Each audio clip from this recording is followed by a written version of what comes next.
Good evening, everyone. I'd like to call this meeting to order. And we are going to start with a roll call. Trustee Madhato. Here. Trustee Chow. Here. Trustee Liu. Here. Trustee Bogle. Here. Trustee Leong. Here. All right, first item of business is board agenda approval. Do I have a motion? I move. Thank you, Phyllis. And a second? I'll second. Thank you, Ava. Can we get a roll call vote? Trustee Madhato. Aye. Trustee Chow. Aye. Trustee Liu. Aye. Trustee Bogle. Aye. Trustee Leong. Aye. Thank you. Motion passes. Next on our agenda is our board study session. This is a time for staff to present different topics within our district, within the public education space, so that our board can really take a deeper dive and get to know and understand some of these really complex issues that are happening. So I think tonight's study session is math interventions. Yes, thank you. We're very excited to share with you our progress in the area of math intervention at middle school and elementary school. This is part of our District Priority 1, academic excellence and personalizing learning to support the whole child. We have Sarah Brown and Marie Crawford here to share with you some information. I'm going to start us off, and thank you for inviting us to be a part of this. We're very close. Thank you. Once again, thank you for inviting us to be here with you to share about math intervention. We're very excited to talk about this with you. You know, we are a high performing district, and our students, even in the last CAST assessment, about 85% of the students scored proficient or advanced, which is wonderful. But we still have a portion of children that are struggling. About 8% of our children, based on our most recent iReady assessment, have shown that they are about 2 or 3 grade levels below. And we want to address that. So that equates to about 915 students. And so it's very important to us to make sure that we're serving all students. So in this study session, we'll start out talking a little bit about middle school intervention, and Sarah's going to lead that. And then I'm going to jump back in and share about our K-5, well, 1st through 5th grade intervention program that we are leading. And then we're going to close with a couple games for you to play. So it should be a lot of fun. Okay, so I'm going to hand it over to Sarah Brown right now to share about middle school. Thank you. So like Allison and Marie just said, we are so thrilled to be able to offer math intervention at the middle school. It's a long time coming. And we are so excited for our kids to be in this math intervention and then to see the results at the end of the school year. So we'll head to the first slide here. I guess I'm in charge of that. Okay, so as Marie talked just a second ago, we chose our students for the math intervention based on our iReady scores. So what we did is we looked at our iReady scores at the end of the year last year during springtime, and we looked at those students that are in middle school or that were coming up to middle school that were either 1 grade level or more below. And from there, we kind of were able to determine how many sections of this class that we were going to be able to offer at middle school. From there, we built those sections. And then at the beginning of this year, at our diagnostic 1 for our iReady test, we looked to see whether or not we had the correct kids in there, how they were doing now, and then if we missed anybody. And then we swept those guys up and were able to place them into our intervention class for this first semester. Some of these kiddos are also in our reading intervention class. Now, because we talked last year about our 2 elective opportunities that we had at our middle schools, which allowed us to actually have these intervention classes. So some of our kiddos, like I said, are in need of both math and reading. So the way that we were able to support them, if those kiddos need both of those classes, they might have math first semester, and then they will have reading intervention second semester. And we placed them in the class that they most needed for that first semester. Okay, and these are our current numbers. So at CMS, we have about 56 kiddos. and Hyde 34, Lawson 34, Kennedy 19, and at Miller we have 21. You want us to ask questions as we go along, or do you want to wait till she's done? I think we can ask questions as we go along. It's like a study session. What's- So Sure, let's make it more sure. informal. Is that okay? Yeah, If it's okay with the rest of the board, Yeah. I just have two questions about the things you just said. sure. And one of the questions is, how does this affect their electives? And the second question is, does math intervention replace a regular math class, or is it a tutor? Really good questions. So because we were able to offer our kids that second elective at all of our middle schools, every single one of these kiddos that are in the intervention class also have a regular elective of their choice. So that's fantastic. And then it absolutely doesn't replace their general ed math class. So they're in their regular general ed math class, learning the CPM book. And then they're also in the intervention class as And the well. same would be for reading. They would be in language Absolutely. arts and in reading. Yep, Okay, thank you. yep, you're welcome. So you're probably wondering what curriculum we're using. Oh, did you have another question? I think Satish had a question. Okay, since you are in the question thing, so is it like a separate period, like our 8th period or 7th period or whatever you call that extra time you have this, or is it during the regular hours? So every student is able to they have the option in 7th and 8th grade, and then 6th graders as well have the option to take 7 periods. So during that 7-period day, the math class would be one of their 50-minute periods. And then they would also, like Phyllis was mentioning, they would also have the elective class as well, which would be another one of their 50-minute periods. So it's all within their school day. Okay. Yeah. Okay. All right. So you're probably wondering, what is the curriculum we're using? This may look a little familiar to you since we talked about our reading intervention class last year and we did the study session on that. This is actually a curriculum that is from the same publisher, from HMH. So, and it's very similar to Read 180. It's designed actually for students that are in grades 5 through 12. So it's great because it's actually designed for middle schoolers and then high schoolers, for those students that have gaps within their learning.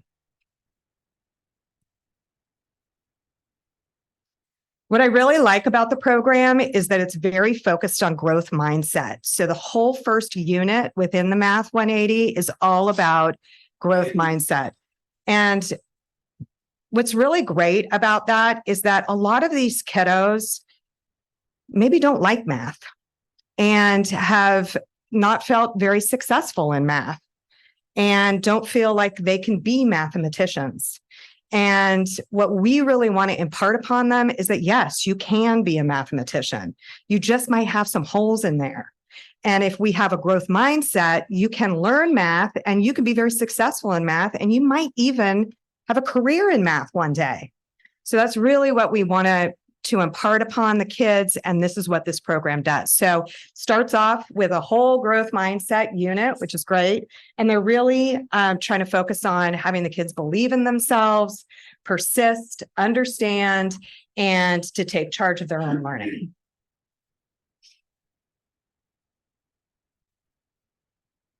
So the Math 180 program has various units. And what happens with the kids is when they first get into Math 180, they take a diagnostic test. We already kind of know where their areas of need are from the iReady, if you dig in deep with the iReady, but they take another diagnostic with Math 180. And from there, they're placed into one of these units. So it's really personalized to what the student actually is needing support with, which is great. So this is really a tier 2 and tier 3 intervention. And it has 2 real components here. There's some teacher-led instruction, and then there's also personalized practice within a digital platform. So it's a workshop model, much like Read 180 is a workshop model. And as you can see here, this is what an example of a classroom might look like. So within the workshop model, it starts off with the teacher giving a lesson to the group. So a whole group lesson, that would be the green area. And then they would move on and pull kids back to the yellow area for a small group. And it would usually be like 3 or 4 kiddos. And it's really personalized onto what those 3 or 4 kids really need instruction with. And then from there, the kids that are not being pulled back, they are on the digital platform in that blue area right there. And the great part about the digital platform, and I'm going to show you a little example of what it looks like on the student user end. The great part about the digital platform that we're seeing is that it's very real life. So they give really great real life examples of how you can use math. And I think back on my experience as a student, and I can remember being in geometry, and I have no idea why I was learning geometry, except maybe to improve my pool game. But it's really fantastic that they actually have real reasons as to why you are learning math and how it's applicable in the real world. So the next video here, that I'm going to show is, that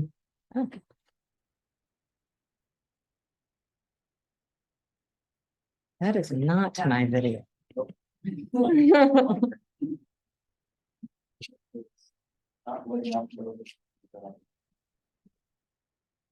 Okay.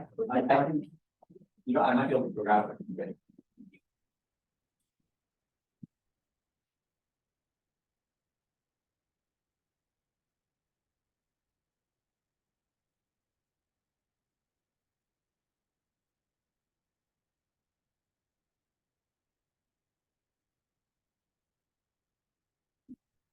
Does anybody have any questions right now?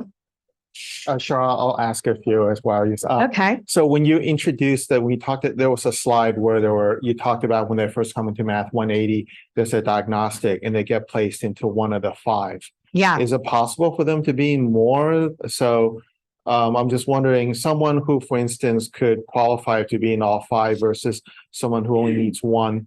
How does that work? Does that person in 1 just spend more time? Or if you could talk a bit about that, because it's constant, right? Semester. So how do we? Yeah, absolutely. That's a really great question. Yeah. So a student might just need some intervention with one area. And we'll be testing the students again in iReady, as well as there's diagnostics within Math 180. So our next iReady is going to be closer to the December break. Okay. And so we're going to be looking at how are the kids progressing? And some of those kids might be ready to go. They're out. But to your point, we may have some other kids that are missing more than one of those units and may need a little bit extra time in the intervention class until they're ready to exit. And so typically, how many are we enrolling them in out of these 5 units? Is it typically 1? Is it typically 5?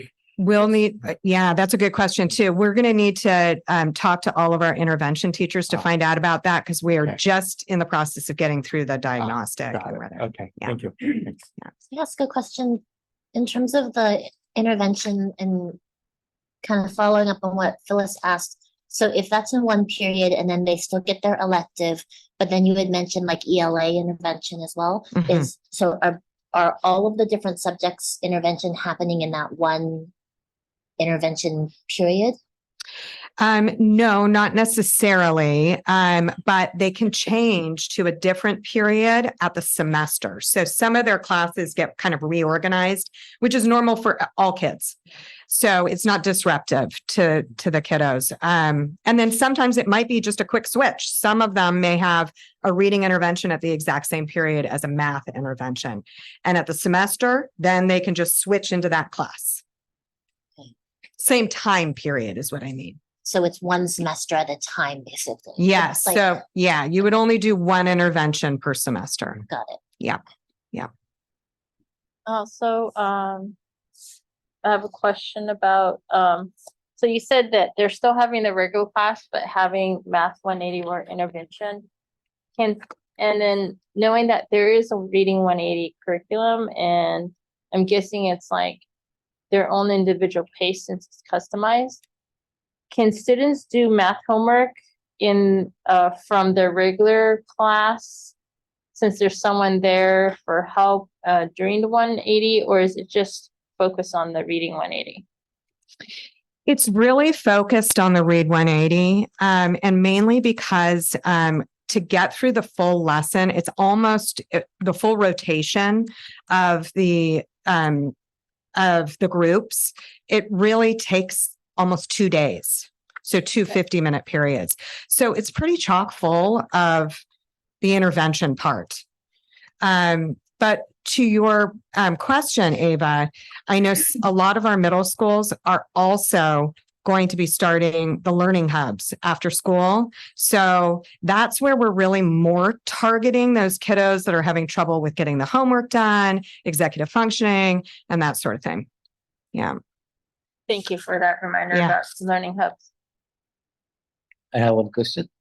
Yeah. So we have these 5 groups here, right? So based on the assessment, you said that they'll be put in one of these groups. So let's take KMS 19 students are there. All these 19 students would be sitting in one classroom and doing this, or 5 different classrooms? One classroom, and usually we have not more than 15 students in the class. Okay, so we have 19 students from KMS, for example. Oh, So you will have 2 different classrooms for those. yeah, we have 2 different classrooms for them, 2 different periods that it's happening. So you will have students falling in each of this group, but they'll be simultaneously studying things. So, correct? Yes, they would be studying whatever it is that they're struggling with. So when you have the class, you'll do a diagnostic assessment. Most of the kids are kind of falling, and I know that Marie kind of dug a little bit deeper into what their needs are. A lot of the kids are falling into kind of the same groupings, but they get grouped in those for the small group, the yellow area where the teacher's pulling back. That's when they're learning one of those 5 units. Yeah. All right. We've got So it. this is the learn zone of Math 180. This is where they complete the lesson. It starts with the instructional video. So if I were to click play here, it will explain to them what they're going to be learning. So they're learning about motion, and they'll explain what is motion, give them real world examples. They can also, if you notice, there's 1, 2, 3, 4, where it's certain spots that have important information for them and the steps that they're going to be following. So the first step is when you're finding the distance the object has traveled. If you go to the second one, you'll see the next step is you're using the graph to find the distance. And this just makes it really nice for them, because if there's a specific step that they're struggling on, they can just go back to that specific step. So once they watch the video, they can try a problem. And it will look like this. Now, I have already been working on this. Normally it would start on the try section, but I'm already on the practice section. The try section was just a little bit easier. It started off more simple, but they're pretty similar. They just get harder over time. So they have the directions for them. They can always listen to them on their headset if they want it read to them by clicking the icon here. And what they're going to do is they'd press the play for the motion to see how far the bicycle is going to go. So notice how the time is going by and it stops right at 4 seconds, because the question is asking you in 4 seconds. You can see that it stops at 20 meters here. That's where the bike lands, and they have an arrow for them. Also, you can see that the orange lit up on the line on the graph, and it stops at 20 meters and at 4 seconds. When I type in 20 meters here, it also shows the student the lines that connects that point. I love that feature because it really shows them this is how you locate a point. This is how these are connected, and it shows those lines. Then they can check it. And notice it's green because you got it right. If it was not right, it would be red. And it gives students the ability to see how they're doing as they're going through this. So it's pretty similar throughout, but it gets more challenging over time, as I said. If students are feeling excellent about it and they're like, wow, this is a breeze, this is too easy, they can go down here to the fast track, which is what I'm going to talk about next. Remember that. Okay. Thank you. All right. So really our goal is to make sure that our students are ready for high school, beyond, to careers, possibly even choosing careers in the math field, and really changing their minds about math and that it's fun. And Marie is going to talk about how fun it is.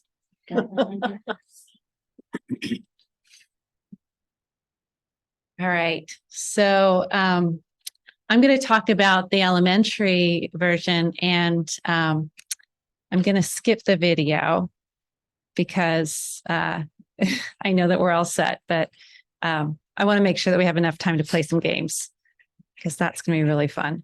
So just going to skip over that and just share with you that at the elementary level, we've been very fortunate. Thank you all very much for supporting this, to have intervention specialists. So we have 6 intervention specialists that are supporting math. And then we also have some TOSAs, the teachers on special assignment, that are also wrapping in to support. And the TOSAs are at Nimitz and DeVargas. And so we are primarily focusing on 3rd through 5th grade because we want to make sure that those students are good to go before middle school. So that is our area that we're working in. We are doing more of a small group push into the classroom so that we can really be a part of the learning community, not pulling the kids out whenever possible. And we're focusing on number and operations. So we'll be playing some games that have to do with number and operations. And this is almost daily support. There's times where it can't work because of specials like PE and music, but for the most part, it's almost daily support.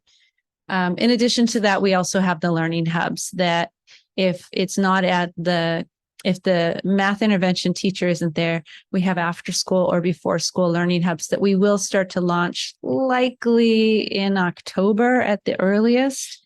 And we'll be using similar curriculum. So I'm going to get into that and share with you a little bit more. This is what it's looking like. The sites that I'm sharing right now are the ones that are served by the support team. So the math intervention specialists, as well as our TOSAs. And what you see there are the numbers of students that we have recently assessed to make sure that that what we thought was correct is correct. And we've scooped up kids just like Sarah was talking about. And we started with iReady data, but then we did our own internal assessments similar to what Math 180 does, where we really pinpointed where they needed to work. The numbers below are showing also the English language development levels for students that we're serving. So our teachers are also supporting our L1 ELD learners or novice learners. So those ones that are just learning the language, we're supporting them as well. And so the criteria is there. We were really looking at schools that had 20% or more students that were below grade level. And then we also had the EL need of 20% students that were ELs, as well as high L1 levels at the sites. So, so that's represented all here. And the curriculum that we're using is Do the Math. You may have heard of this. It's been very successful. It's from Marilyn Burns.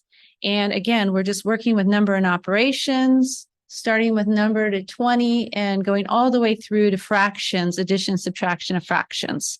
So there's a number of modules that include games, and there's actually books that are attached to it, and just highly engaging lessons that are very supportive for the students. And what we've also found is that in some cases, we needed to even add a little bit more of a boost. So we've got some tools from Graham Fletcher. This is called Building Fact Fluency. So we're working that in too. And we're finding that the two together are a really great combination to make sure that we are meeting all of the needs of the students. And so what I'd like to do is give you a hands-on experience of a couple of these games. So we won't have a ton of time, but yes. Before we do games, can I just check and see if we have any questions? Absolutely. If not, I have a question. I have a Yeah. question too. Go ahead. So, can you go back to that chart, like, that schools, L1s? So Yes. what is the actual, looks like there is a mix up here, right? English learners and the math, both the data you're providing here. The focus is on math, right? So what is the, what's the relationship? Yeah. So it was part of our negotiations, and it was a really brilliant idea of, not only providing the math intervention that we needed, but also to support the students that are at like those really beginning levels of language. So our intervention teachers were hired with that twofold plan. So that's why it's there, that they're typically in the morning serving groups of students in math, and then after lunch, they're pulling the students that need more of the very beginning levels of support for English language development. So we have a new kit that we're working with. I know we're not focusing on ELD right now, but I just, we're adding that in because that is a part of their job. Yeah. And it's been a really nice combination. A lot of times those kids are the same kids. So we can really give them a nice boost. Yes, and I can also add that it's important to remember that many of our English learners are very strong in math. We see that on our dashboard as well. Yeah. So these are two parts of the intervention specialist job. Sometimes there's crossover, but sometimes not. Many Yeah. English learners are very strong in math. Yeah. Sometimes students who need help in math are also English learners, but So, Yeah. but the same thing is not followed in middle school, right? So middle school, the approach is a little different here. yes, because in middle school, we have English language development courses already built into the middle school schedule. So students who need English language development, we have a designated teacher teaching that as a period for support for the kids already. So, yes. You had talked about the intervention specialist and the TOSAs. Can you help me understand what the TOSA does versus what the intervention specialist does? You want to do that? Yeah, so over the last few years, we've been trying to increase the tiers of support at all of the schools. And so in the last year's LCAP cycle, we added the intervention specialist to the team. We had the reading intervention specialist, the same job, but we have people focusing on reading and focusing on math and ELD. As part of our work with the significant disproportionality work, you might remember we talked about that in the past. We have to devote a portion of our funding towards that work. And so the TOSAs are actually a part of that. And they have staggered hours that include some after school time, and their principals are working with Nick on that, looking at the data and making sure that we're addressing the areas of need. We've been focusing on reading in that significant disproportionality work, but now also we're expanding into math. So that's specifically related to avoiding over-identification of students in special education per that plan. And part of that work is about having early interventions that are effective. So the TOSAs are really focusing on that work, and they have focal groups of students that they're supporting at those two sites as part of that work. But we're all using the same materials that we have found to be effective with the students. So the TOSAs are just at those two sites? Yes, at those two sites I as part of that work. Okay, Yeah. and there are also intervention specialists at those two sites? Yes, we increased the intervention specialists at both Nimitz and DeVargas so that both sites now have 2 full-time intervention specialists, and then they each have 1 full-time TOSA. So that was increased significantly over prior years as part of this work. Any other questions? No? I did have a question. Yes. Marie, on the numbers you have on this slide before you go forward, I really appreciate seeing that there's numbers for math in the English learners. And you mentioned that there's some, is that like of the math, 8 of them are English learners? Is that what you're saying? No, there's a lot of time, well, they're separate groups. Okay, So that's representing the groupings that we have for math alone. And there might be some kids that are, L1 level English learners. There's not a ton that cross over into the 2 groups. okay. So they're also pulling those. So there are some additional- overlap, but those numbers are not shown here. Like student A would be needing math intervention and is also Yeah, an English learner. right. Okay. And I would say it's just a small handful at any site, if there's overlap, but I could get those numbers to you if you want to see. That'd be great. And Okay. then just kind of clarifying the question that Sylvia had was, so at Nimitz and DeVargas, they have 2 full-time TOSAs, 1 each. And then how many intervention specialists? There's a total of 6. At For Nimitz, the whole district. Oh, at Nimitz and DeVargas, we have, they each have 2 intervention specialists. Okay, Increases were made at both sites for this year. And then they each have 1 TOSA. Okay. Yes. so that leaves 4 other math intervention specialists throughout the rest of the district. It's actually 5. I think the reason why it's not adding up is Nimitz had 1.9 already prior to this increase. So we bumped up their intervention specialist to be 2 plus the TOSA. So, yeah. So, but when we think about how many were added, we had 5 going across these schools plus the 1 full addition at DeVargas. That's how we were thinking about it. Thank you. all right. Let me go back over here. Okay, I have 2 games that are super simple, and could we just have maybe 2 or 3 minutes to play them? Is that okay? Okay. Okay, I know that we're over, so I just want to make sure that we're okay with time. I think you have till 6. Oh, fantastic. Okay, then I won't stress. I could have shown you that video. It's all right. Okay, so I'm going to share with you 2 games. One's called Race to the Top and the other's called What's the Difference? So Race to the Top is an addition game and What's the Difference is a subtraction game. And I'm going to pair you guys up based on proximity where you're sitting. I'll share with you those games and the materials. It's pretty clear how to use it. The page on the top is going to be the directions, which you see there. And then the page behind is going to be the scorecard. So it looks like you all have pens, so you should be good to go. And we'll just see what it's like to be a first grader playing these games, or a second grader maybe. So let me gather this for you really quickly. I'll get you all set up.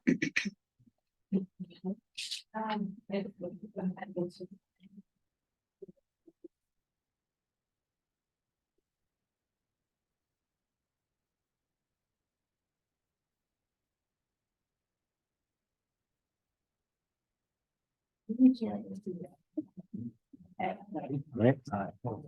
There. Okay. And here's all your supplies. Oh, wow. Even need the cut.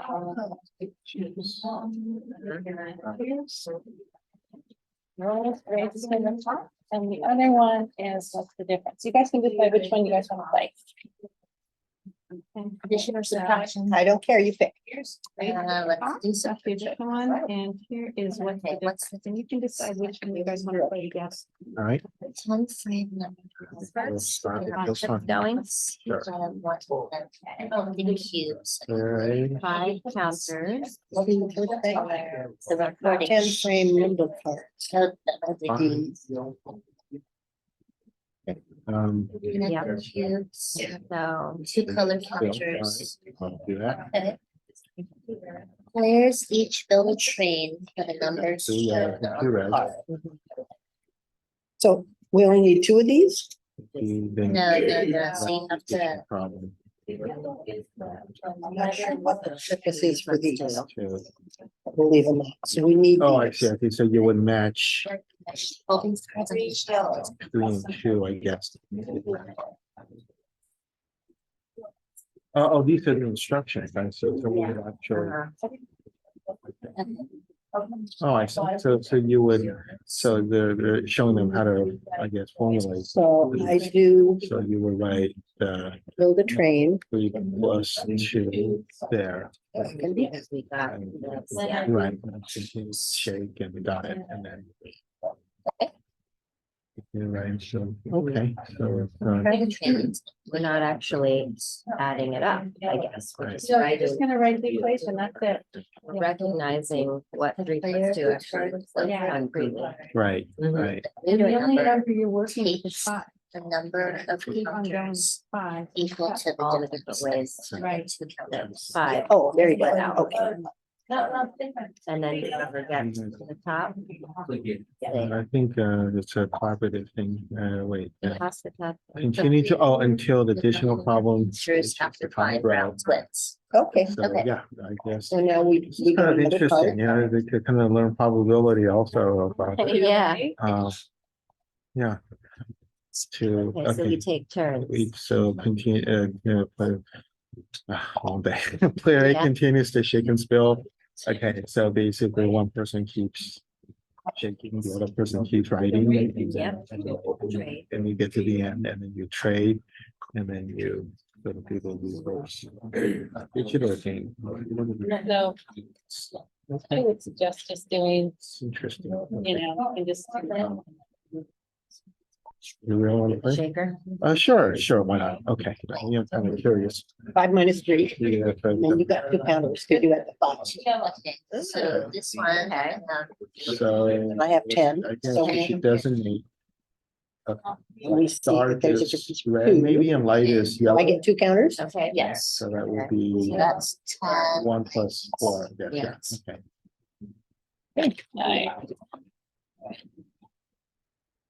Am I doing this wrong? No, you're good.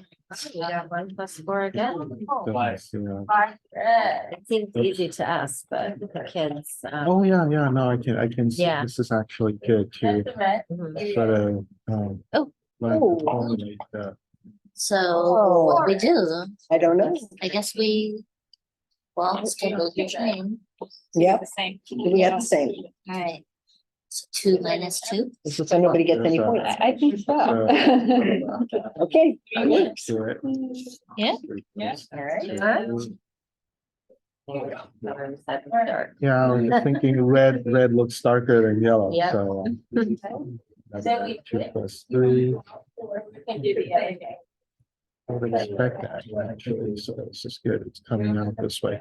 Mhm. 2, 3, 4. We'll need. And the difference is 2, so I get 2 That counters. should probably be counting. Unless you took off the eight. Oh, count it out. Even though, Okay. yeah, And yeah, to Mm, abstractly looking at it. And they would Uh-huh. count, Yeah. yeah. Okay. 0 plus 5.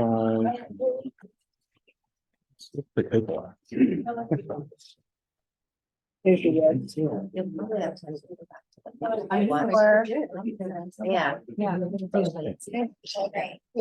Pull it together. Do you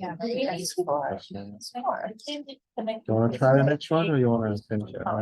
The kids love it. Huh? Do you want to trade? I don't mind being. Okay, okay, oh, all right. No, these are instructions. I have the same thing. We put a couple. Um, Board. This for. Okay. That one's coming up a lot. This is just being kind of fun. Yeah. Right. right. Player turns over. Remember, person, they shuffle around for many years. It's different. When you read That's the brand package to it, but Oh. we used to So make our own. is this what grade is this feature? Oh, I see. It is out there, you had to like color these. They didn't have Really, Have a sort of kit. that you Yeah. kind of- yeah. I think I missed one. Yeah. That's 1+4. this would be like. Wow. How to build a train, they're really doing addition. The subtraction, Not gonna learn about probability. I don't think that's. No. all the, that's- that's like really simple.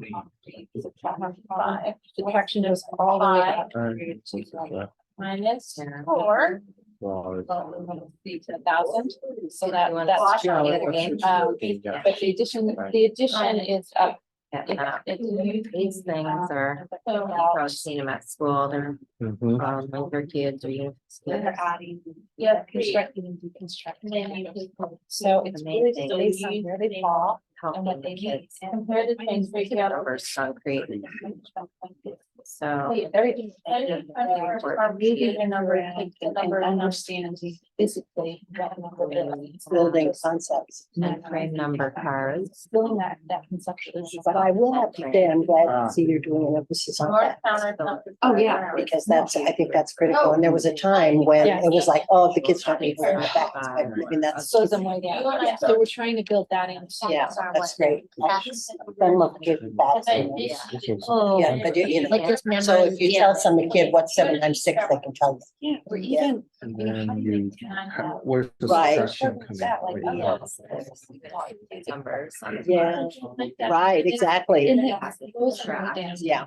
So, So that, I was glad to see that. Yeah. oh, I in this scenario, like if you have a So classroom, well, right. third grade, I'll say, Oh. but then the kids that are The number. doing this with the intervention specialists So the number being counted pulled captured in one. in the So classroom, two actually, other in the classroom. And we can. But So it's very fun. Yeah, then we should. Yeah. So the intervention Player specialist build, goes and then have a table and works at a table with however many kids are there. For the most part, it's really Yeah. ten. There's some teachers. Yeah. Oh, we're even, we don't Yeah. get to do now, and we're not. So you're doing it like this. Yeah. Oh, are you supposed to make a long one? What we're, I think what I'm saying is this, yeah, if we make it long.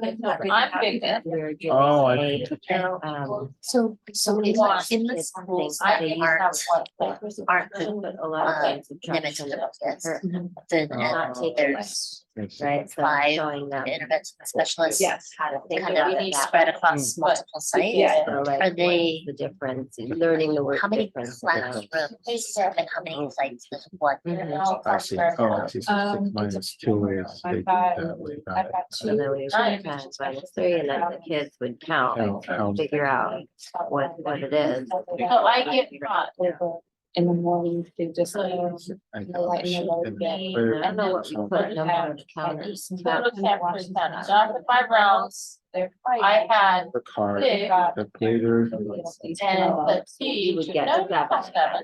whoever had the lot. The bigger I see, I see. L1 needs. And you just watch them. And you get 7 counters. And whoever had the most counter after 5 I rounds. had 6 people. Yeah. Kids that just came over. Yeah, Haven't had yeah. any conditions. Nice. And in terms of math, Hard for the kids to live. there's a lot of language in math. There is. So even though our Yeah. ELs are strong in math, Yeah. the language part is difficult for them. It's exactly, it's we're really trying to focus on that too. Right. So it's another layer that's strong. Mhm. They're strong in computation. They are, That's where they're strong. they are, but they get, Order. yeah. Yeah, we're gonna want. Oh, absolutely. They don't Yeah. have. That's the- Yes. Uh, you have to. 8, So it's. I think what we were not doing. It's a little chilly. It's so hard to hear. I know, but I reason, but nobody else is called on what name. It's hard to hear. Yeah, we're good. Shall I tidy up?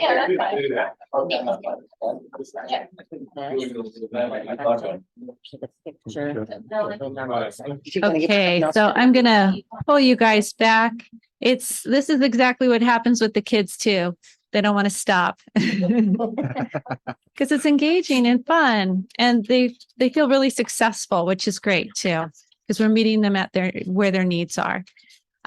So what are a couple of reflections that you might have based on that experience that you just went through with playing these couple of games?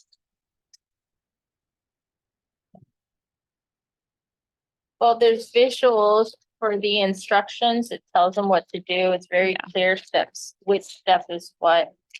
And that it's very hands-on, so it's concrete.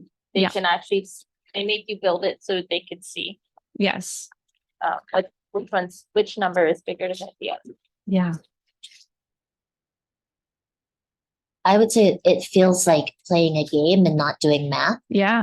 And I think that just the mindset of that makes it more fun and interesting than maybe just like what someone who's having difficulty might feel like, oh, this is not my forte, but then actually they're doing it without realizing it. Right. And it's building skills conceptually instead of memorizing. Yes, absolutely. Collaboration. Yeah.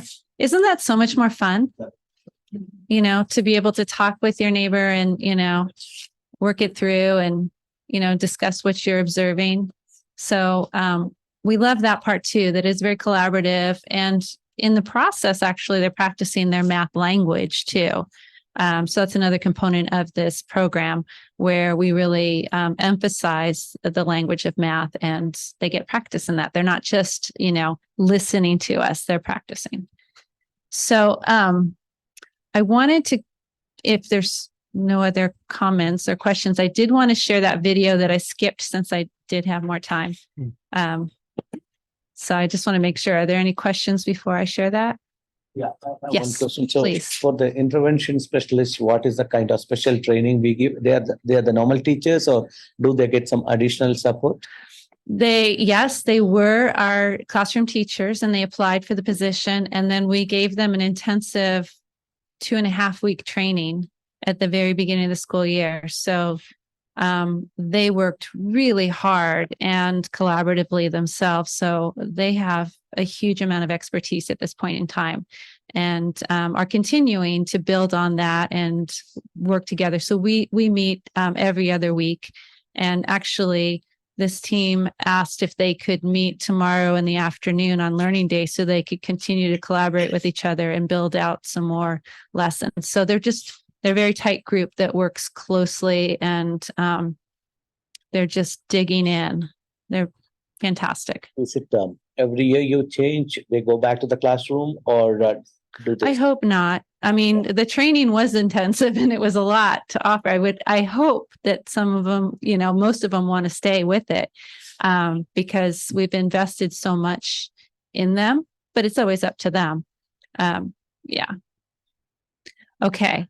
So this video that I want to share, I had mentioned Graham Fletcher before and his kit, Building Fact Fluency, which is fantastic.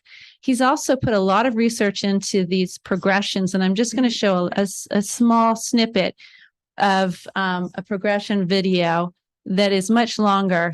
And you may see some of the things that you were just working on based in this video. Addition and subtraction begin in kindergarten when students begin to count. They begin to count objects and sets. They do this by counting forwards, and they also do it by counting backwards. A big thing to remember is when we're counting forwards or backwards that we include the number 0. And when we're counting backwards, let's not have them include blast off, because blast off isn't necessarily a number. As students work on counting, they begin to count sets. So here a student will have 4 in one hand, 3 in another hand, and they're not able to put those two sets together. There'll always be a set of 4 and a set of 3. Then as students move from counting sets to joining sets, they're able to combine the 4 and 3. So 4 and 3 more is 7, or 4 plus 3 is 7. As students begin to work on this idea of joining sets, we introduce 5 frames. And to be honest, I don't know if they get enough play in the early grades. So we'll have 4 and 3, and students begin to build an understanding of 5 frames and filling up a 5 frame. Students can see that 4 plus 3 is the same as 5 plus 2. And this understanding will build with students when they begin to use 10 frames later on. So in terms of subtracting, students can have 4 minus 3 and use a separate model, or they can also use a compare model. The big piece here is that a context should always drive the strategy that students are using. So as students are working on addition and subtraction, they're simultaneously working on this understanding of counting and collecting and grouping things in 10. So here 13 could be seen and should be seen as 10 and 3 more, or 10 plus 3. It's here that this whole idea of unitizing is introduced. It's massive, and we need to make sure that students don't leave kindergarten and first grade without this understanding conceptually. So as students dive into first grade, they begin to explore sums greater than 10. So what might that look like? Well, here, a student can take 9 plus 7, model it with a 10 frame,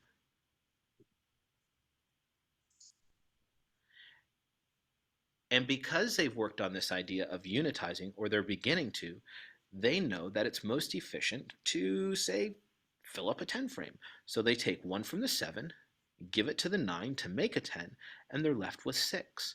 Here students are beginning to think flexibly about numbers, and the same understanding applies to double-digit numbers. The big piece here is that students, as long as they're using concrete models, they're also drawing representations. So what did we do? We want to make a 10. So we're going to take our 1s and bundle them up to make another 10. Decompose the 8 into a 3 and a 5, give 3 to the 37 to make 40, and have 5 more. So what does this look like with subtraction in first grade? Well, in first grade, students are only subtracting multiples of 10. And here, 37 minus 20, they can see if they remove 2 10s, they're left with 17. So what happens in second grade? How does this build on what they've learned in first grade? Well, they might use 2 two-digit numbers. And here is where we begin to introduce base 10 blocks, because of that whole idea of unitizing that students are still developing. All right, so we're cutting it off there, but hopefully you saw some pieces there that you were working on.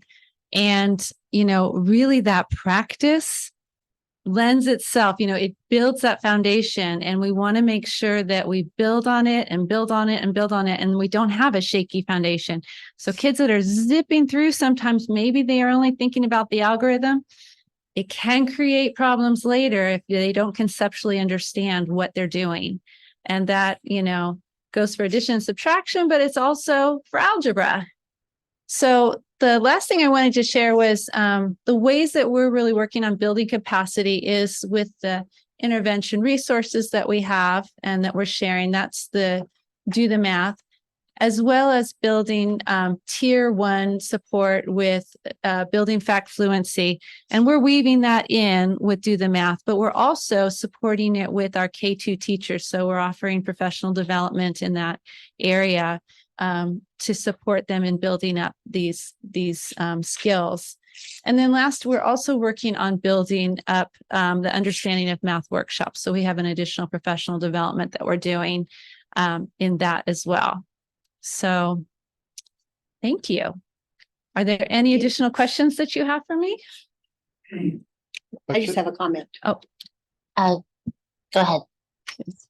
I just want to say to you and to the superintendent, who I will tell her when she gets back, that I really appreciate these, because in regular board meetings, we don't really have time to look at curriculum, which is what we do. That's what we do. We teach kids. So, so having these kinds of sessions around curriculum is just, I think, awesome. So thank you.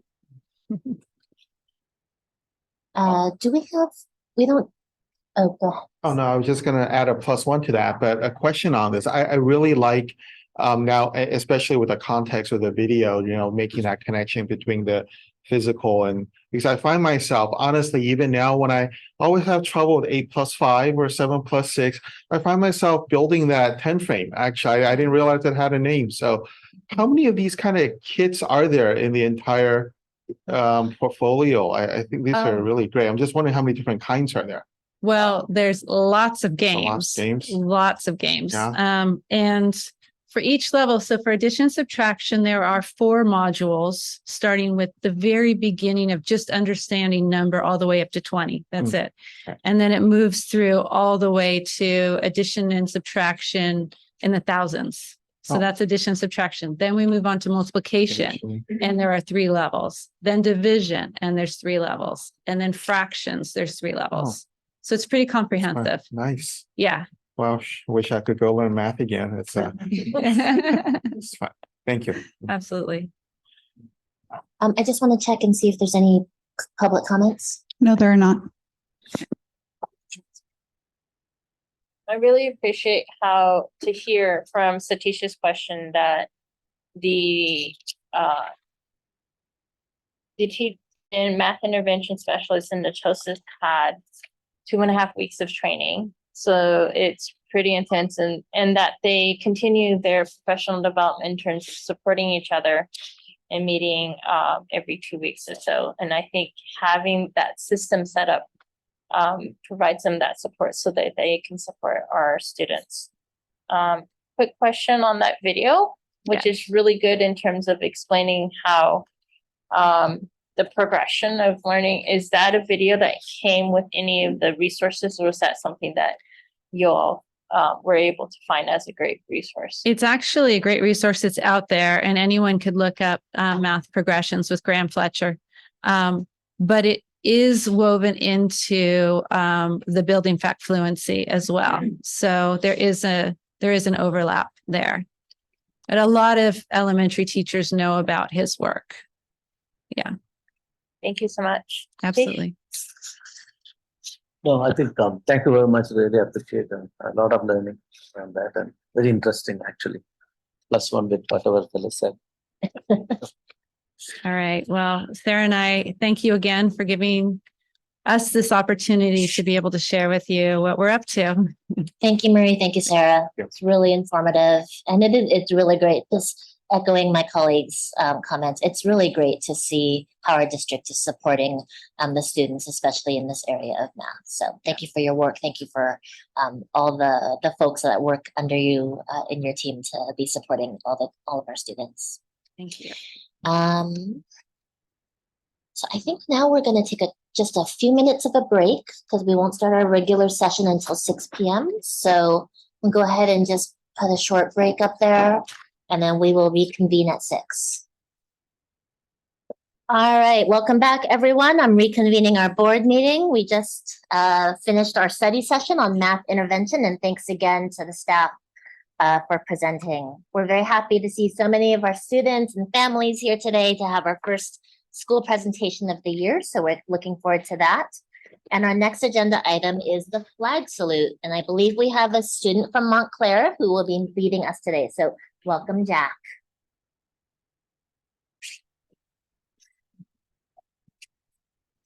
Thank you. Ready, begin.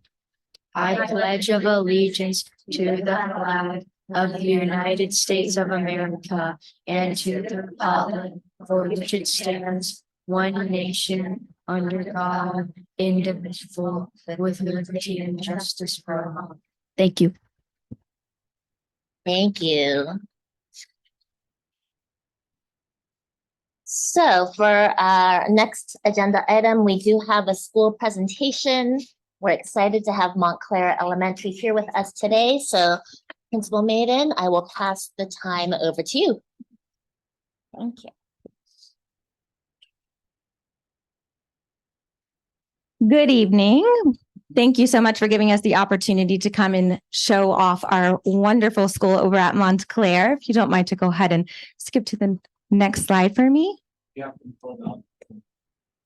I do. Fancy.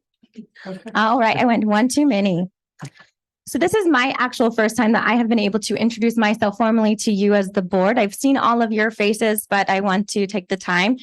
My name is Amy Maiden. I hail from Cincinnati, Ohio. This is my second year at Montclair that I get the blessing to serve at their school. My most important job is that I'm a mom to two small little girls, one of which is a Cooper Doodler this year on my campus. So that's really exciting and fun that I get to have her on my campus and get to see her rise through our tigers. And my second one is 8 months old now. So I was on maternity at one point last year, but now she's 8 months old. So today I have my leaders that will be joining me today, and we're going to be talking about our sense of belonging that we are doing at Montclair.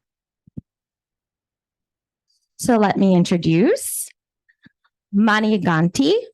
She's 5th grader. They're all 5th graders. We have Arjun Vijay, Arna Namade, and Jack Dickens. Thank you.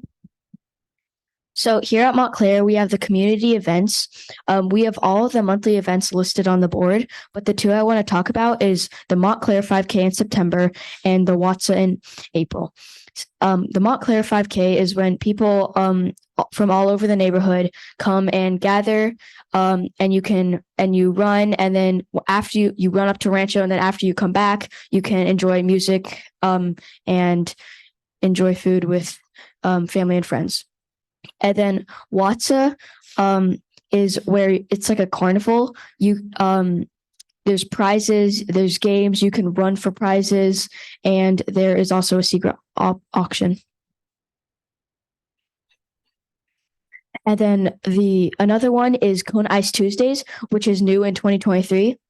On Tuesdays at 2:00 dismissals, we have Cone Ice to give an opportunity to let family and friends spend time at the picnic tables and enjoy Cone Ice.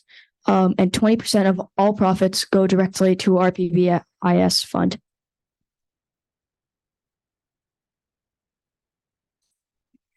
Hi, my name is Arna Namada, and today I'm going to be giving you a little sneak peek about what happens in our classrooms. One thing that happens in our classrooms are principal read-alouds. Principal read-alouds are when our principal, Mrs. Maiden, comes into every one of our classes and reads a book. After we're done reading the book, we discuss about what happens in the book and what we learned in it. And then it usually comes with a hands-on activity, which includes writing or coloring, something about you that's special and makes you different. Correlating to our student of the month, the principal comes to each classroom. This teaches us about positive behavior traits such as belonging, self-control, confidence, and mindfulness.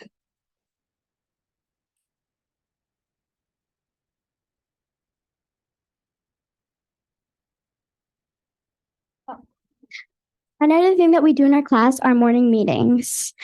A morning meeting usually takes place in the morning, and it's where all the classmates sit in a circle together. Some things that we do in a morning meeting is a regular greeting, just like a friendly hi, or like other kids like to do it, just a game to do it.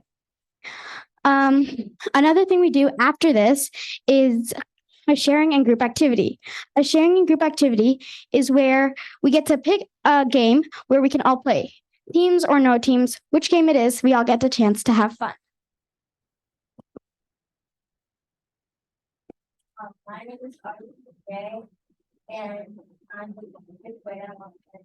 and I'm here today to talk about how the after-school programs at Montclair contribute towards our belonging at Montclair. We have a bunch of offered after-school programs here at Montclair. We have Mathletes for Math. We hire Valley Sports to come and do after-school sports games with us. We have a soccer team, which is part of the district-wide soccer league. We have tennis classes for kids who want to participate after school. And we have Spanish, chess, drama, band, Lego robotics, and mad science as well. We also have the Montclair Coding Club. This one is especially important to me because it is initiated and run by students, which are my friends and I. All the proceeds we make are donated to charity. Hi, my name is Manya Ganti, and I'm here to talk about Montclair Elementary's PBIS. Every month, we hold monthly assemblies, and during those assemblies, the Student of the Month is announced. Student of the Month is chosen where they excel at all the traits that were displayed during the read alouds. Another thing that we do are positive office referrals. They're read over the morning announcements daily, and students come to choose a prize. They also get their picture taken. The forms are all mailed home for positive mail from the school. We also have class and individual Pride Paws. Students and classes as a whole can earn Pride Paws in order to receive incentives. Once you get 10 Pride Paws, class Pride Paws, you get free seating at lunch, and once you get 25, you get a classroom incentive that's chosen by the class. Individual students can also get Pride Paws, and once they reach 10, they are added to Monty's Wall of Fame, and they can reach 10 by following the school motto, acting responsibly, behaving respectfully, and caring for others, otherwise known as Montclair's ABCs. We also have the Wall of Belonging. As you can see, each student is given a square piece of paper where they write their name and anything else that interests them, such as sports and hobbies. This wall is for everyone to feel like they take up space and that they belong. And it's also for them to make sure that everyone else belongs too. We could probably spend another hour. You can invite us about 4 more times this year to talk about all the amazing things that we do. But those are our biggest highlights. And the things that we're really looking forward coming up in the next month and a half are our student council will be getting started for 4th and 5th grade. And we will also be starting student lunch clubs. So they said, please end our presentation that every morning at the end of our morning announcements, we say, today's a great day to have a great day. So you say that. Thank you. And do you have any questions?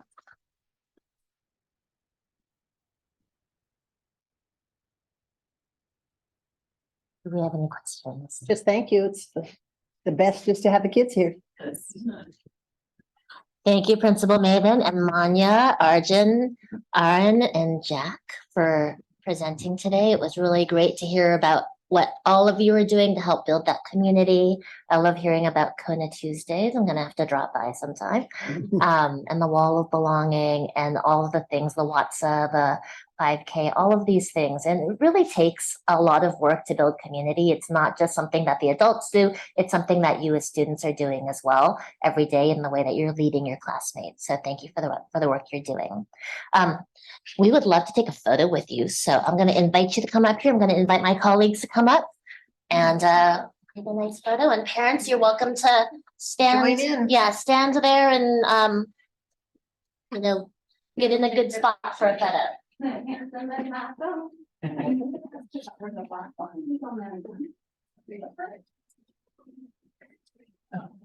We have getting in.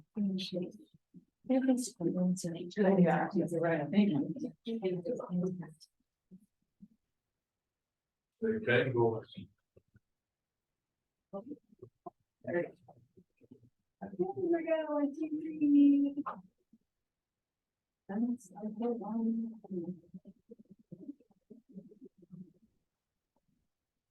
Good looking group.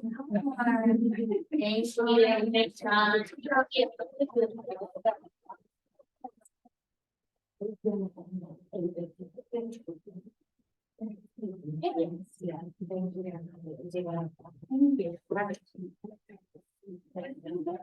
you for having us.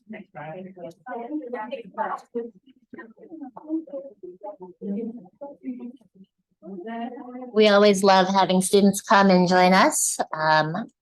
So we are now going to move next to employee organizations. Erin, do we have any representatives speaking tonight from any of our 3 employee groups? We do. We have CEA President Kate Lee. Welcome, Kate.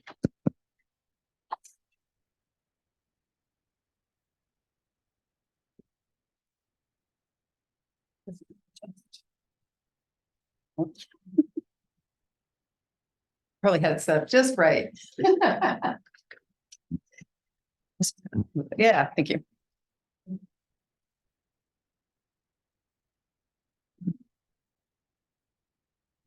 Good evening, board, executive cabinet, although looks like we're busy like some of the middle school teachers that I'm going to be talking to you about tonight. A lot going on in the middle schools. And also to all of our wonderful teachers out there, our parents, our wonderful parent community, and our greater community.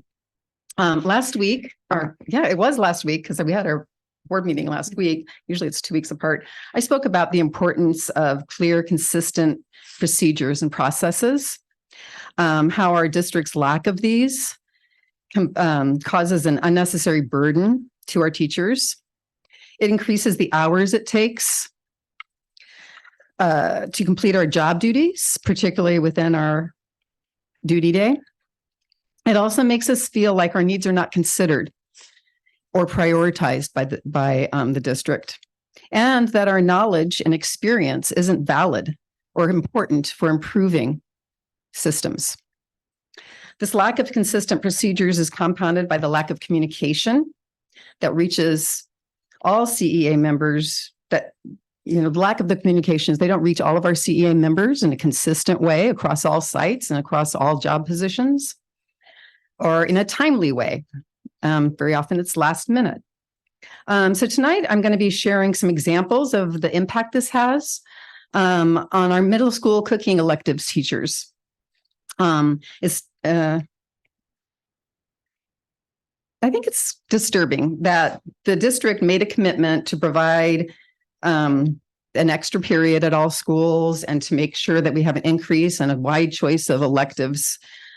Yet they are not providing or ensuring that we have systems in place that provide a flexible and efficient means for elective teachers to have the materials they need for because they're all specialized materials. It's not like a textbook that you would normally purchase for students.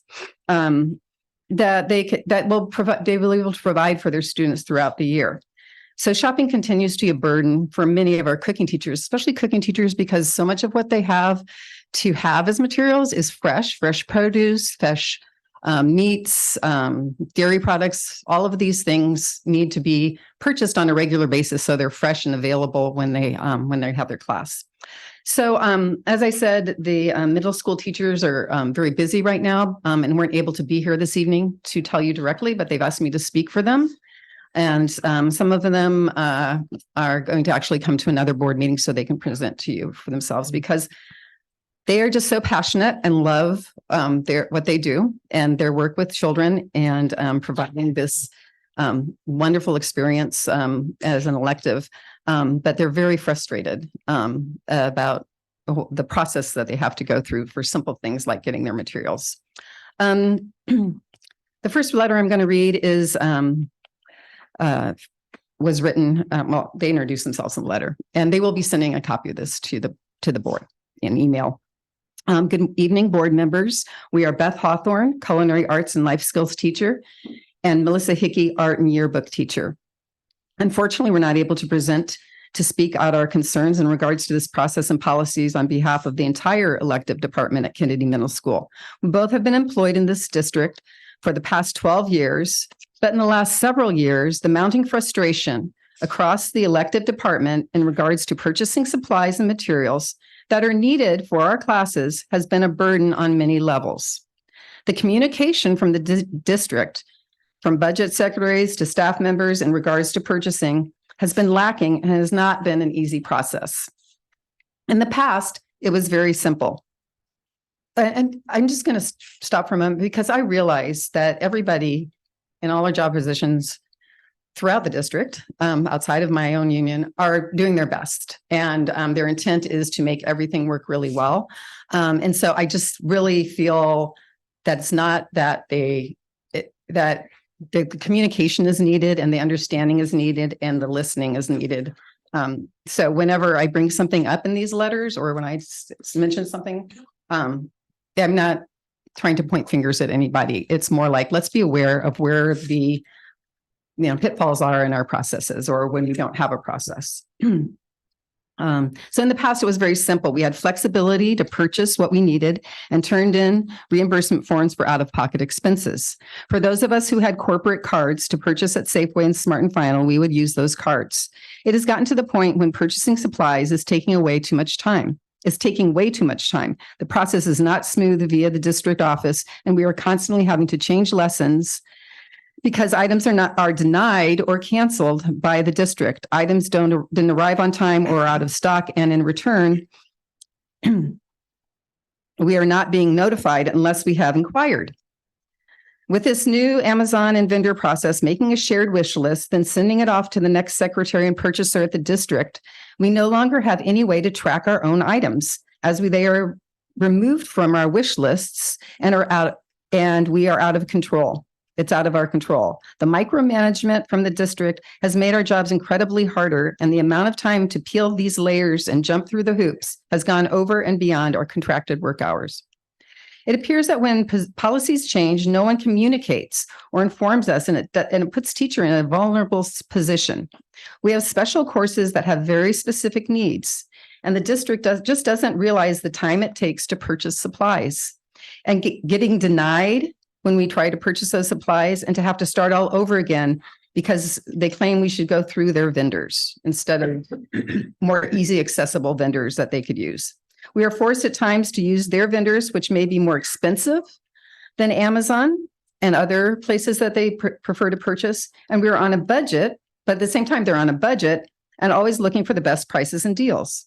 We do not have time to line itemize and sift through the district's approved vendors. How does that help us? This is a ridiculous task and unnecessary when we can't find items in bulk, which many of the district office vendors cannot accommodate for the bulk level that they need to buy. There are many days where we need to replenish due to unforeseen circumstances, and going through the district office is not fast enough. Many times we have to run out after school or at night for items that are needed for the next day. We miss having the option to use our personal Amazon Prime, where supplies can be delivered at our home and the very next day. There are many times we do not anticipate site schedule changes, and we need to be able to adjust and change with the flow. And that means being able to have access to get needed supplies to make those adjustments. In addition, the reimbursement procedure may be updated, but it's still not streamlined. The amount of people that are required to sign off and approve reimbursements is adding so much additional time to the process, which means our payments are not coming back to us in a timely manner. Why does it take so long now?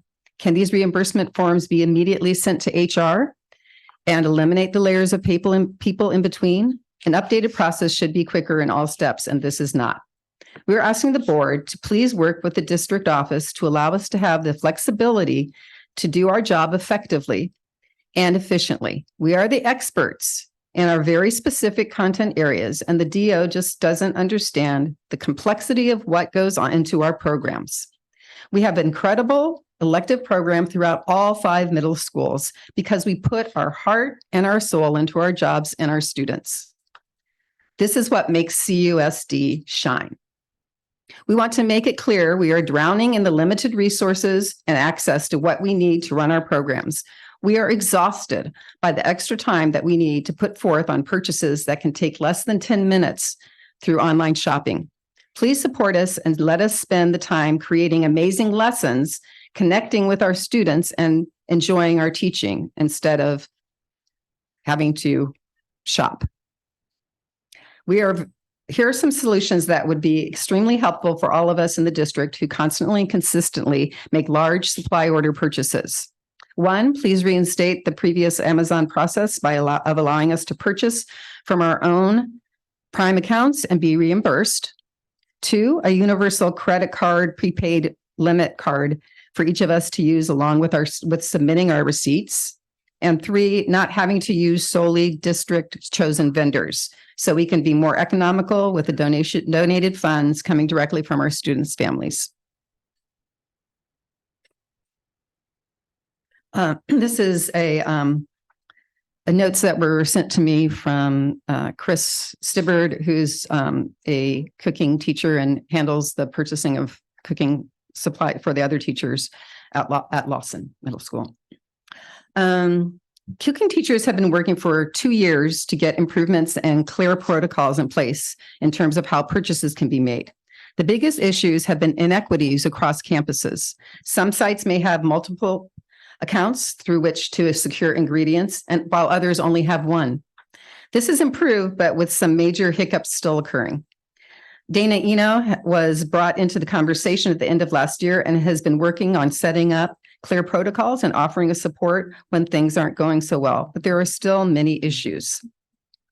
One example of an issue, which isn't about purchasing supplies necessarily, but for decades, there's been poor communication between the departments at a district level regarding repairing or replacement of appliances like the stoves, the washers and dryers, the refrigerators. When they contact maintenance, they're told that that is not a part of what they're supposed to be doing in terms of repairs.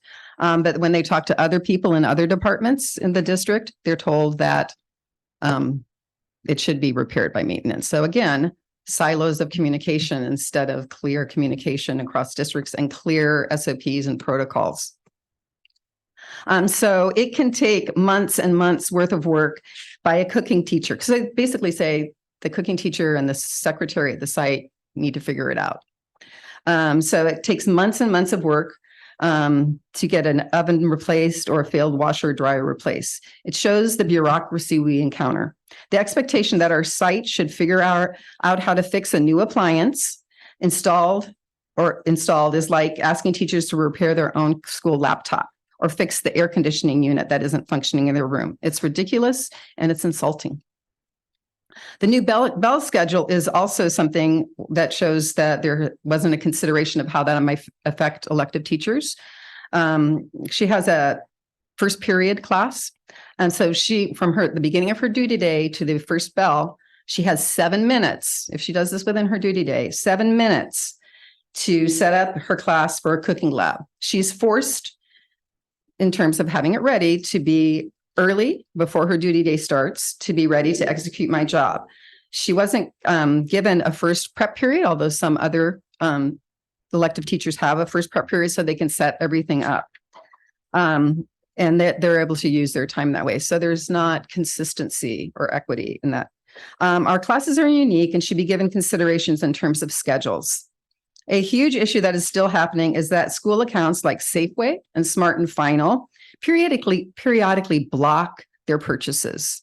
But they aren't aware of it until they actually drive and go there to get what they are trying to purchase. They have to drive using their own personal time to shop in the store. And then they go to the line and their cards are declined and they haven't been notified of it. This happened just a week or so ago with the Smart and Final account. It wasn't paid. And so they discontinued our account. I guess they missed a payment in May. And so the account had been blocked. But none of the elective teachers were notified until 2 days. And then an email was sent out 2 days after the cooking teacher notified the district. So that should have happened much earlier because this teacher wasted all that time and then still couldn't get their supplies, actually had to use their own money to purchase them. These incidences are very embarrassing and leave us feeling completely disregarded. Overall, communication, protocols, account management, and response time have all been issues and can continue to be. So there are other teachers, but there is a big Miller bash tonight.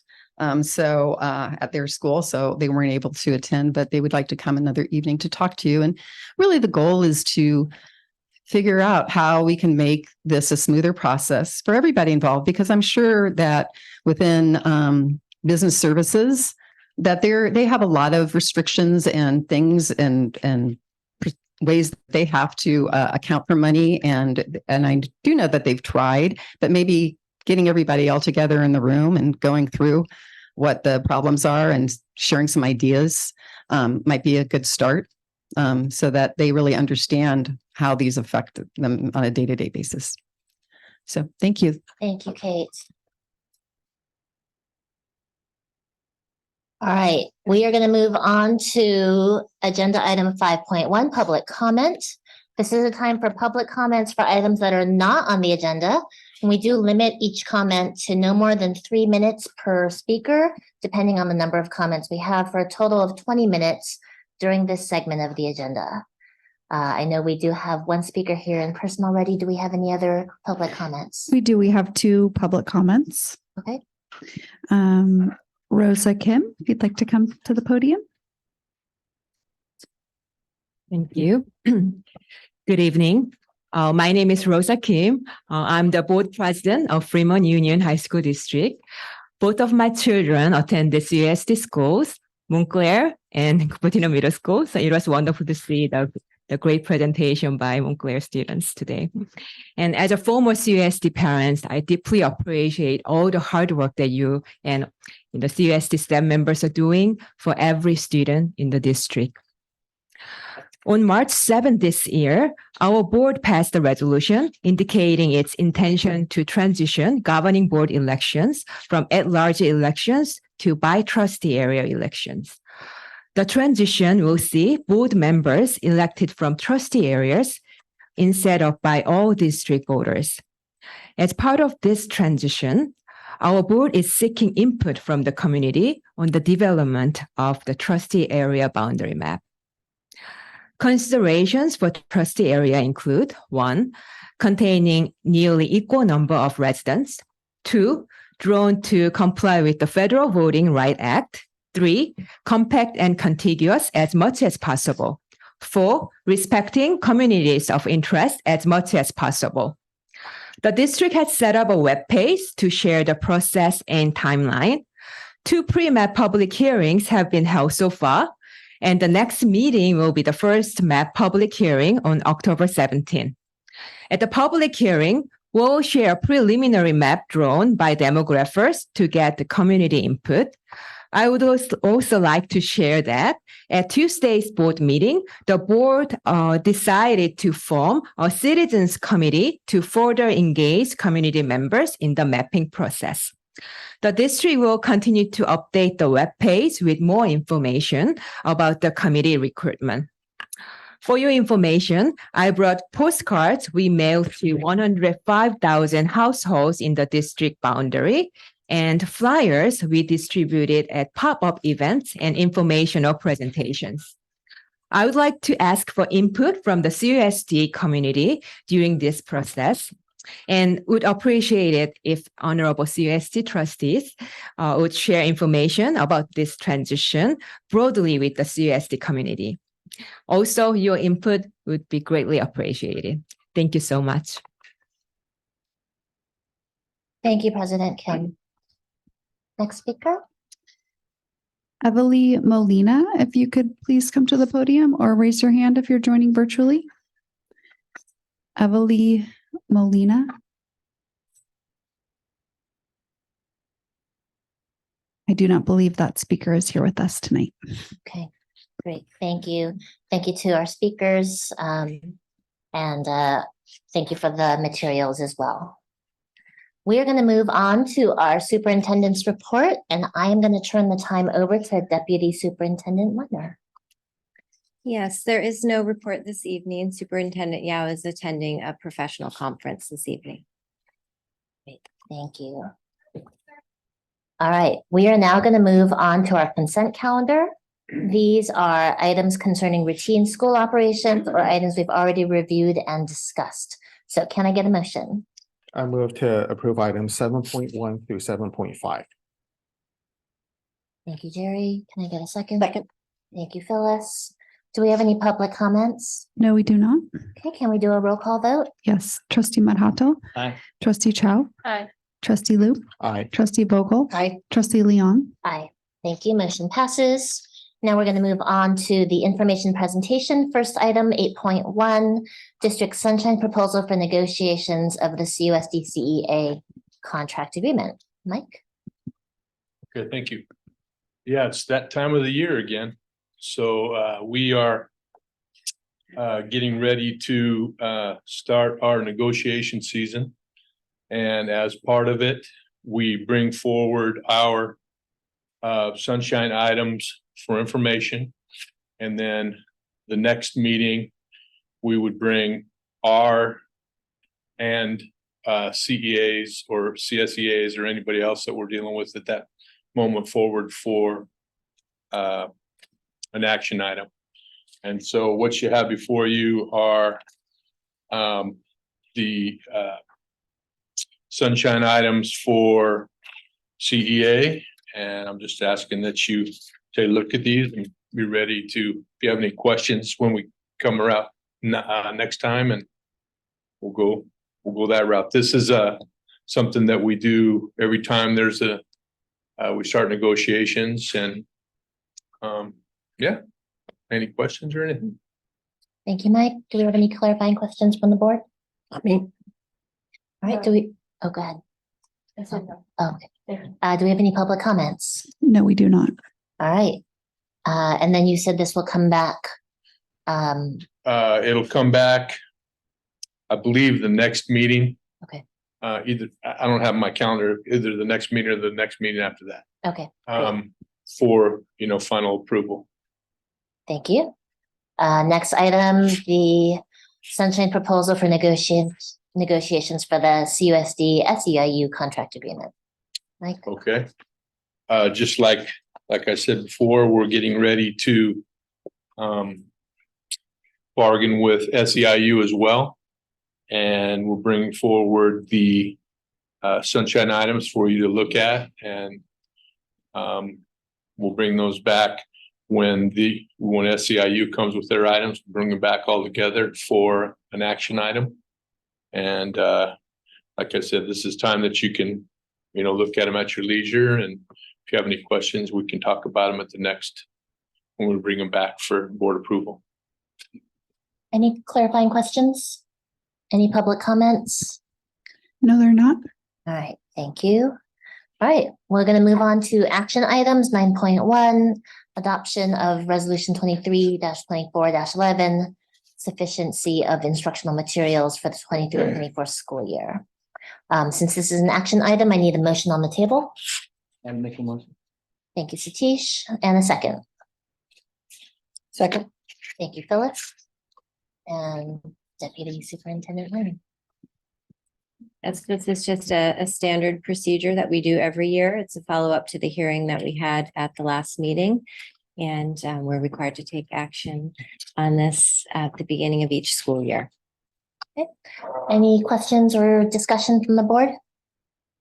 Any public comments? No, they're not. All right, let's do a roll call vote. Trustee Madhill. Aye. Trustee Chow. Aye. Trustee Lu. Aye. Trustee Vogel. Aye. Trustee Leong. Aye.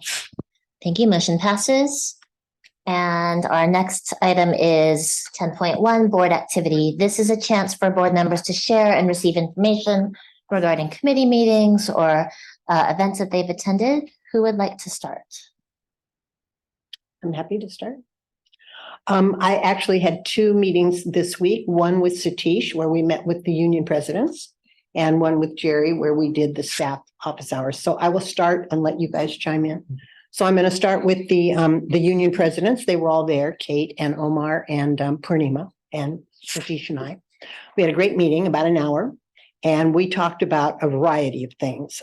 We followed up, spent considerable time following up on the processes that Kate has talked with us about both last week and this week. And we talked about communication, messaging, and we talked about COVID and the issues around the rising instances of COVID in the district. And we talked about the SITs, help me with SITs. Anyway, you know who the SITs are. And their ability to access the digital platform. And then we had some discussion about special ed. So it was a good discussion, and all of that will be shared with Allison and Stacy when she gets back. So we'll share the particulars with them. Satish? No, I think you summarized it well. It was a great meeting. We used 1 hour, full 1 hour. Well, Okay. thank you. And then the other meeting was with was the staff office hour. We had 2 people there. One of them was a teacher. The other one was a person who we could see that were there, but he or she didn't identify themselves or speak. So one teacher that spoke, and then Allison joined us, which was great because she was able to fill in a lot of the blanks that Jerry and I didn't have. So the one teacher that spoke shared concerns about student behavior and the difficulty with chronic student behaviors that go on day after day or time after time, and the support for that. And the other issue that the same teacher had was about the revolving door around she happens to teach in an overflow school and the difficulty of having the students in and out. So, Sherry? Very well said. Okay, well, that's all I have to share. Thank you. Thank you, Phyllis. Anyone else? No actions. All right.